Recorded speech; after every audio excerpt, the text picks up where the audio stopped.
Hello అండి, welcome back to my channel. మనం ఎప్పుడు కాలీఫ్లవర్ పువ్వుతో కూరలు చేసుకుంటాం, కానీ కాడలను పారేస్తూ ఉంటాం.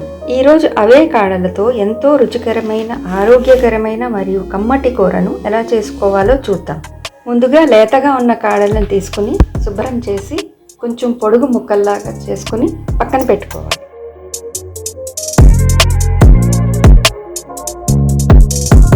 కాలీఫ్లవర్ కాడల్లో ఫైబర్ ఎక్కువగా ఉండడం వల్ల డైజెషన్కి మేలు చేస్తుంది. ఈ కూరకు కావలసిన పదార్థాలు 2 టీ స్పూన్ల ఆవాలు, 2 టీ స్పూన్ల గసగసాలు, 2 పచ్చిమిరపకాయలు, తర్వాత ఎండు కారం కూడా తగినంత వేసుకుంటాము, తగినంత ఉప్పు, కొద్దిగా పసుపు, 1 టేబుల్ స్పూన్ పెరుగు. ఈ గసగసాలు, ఆవాలు చక్కగా కడిగి నీళ్లు పోసి నానబెట్టుకోవడానికి పక్కన పెట్టుకోవాలి.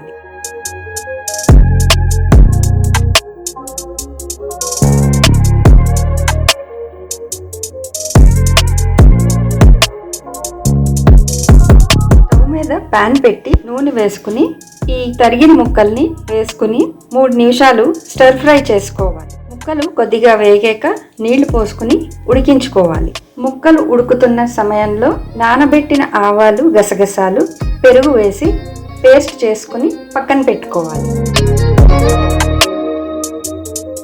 కాడలు ఉడికాక ఉప్పు, పసుపు, కారం చేసుకున్న పేస్ట్ వేసుకుని చక్కగా ముక్కలకి అంటేలాగా కలుపుకోవాలి.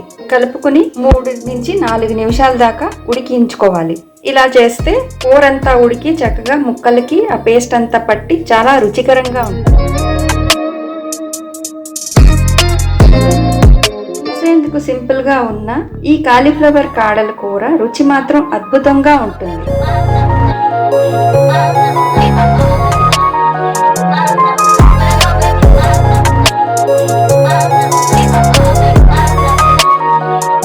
కూరని ఒకసారి ట్రై చేయండి, ఎలా ఉందో కామెంట్స్లో చెప్పండి. Thank you.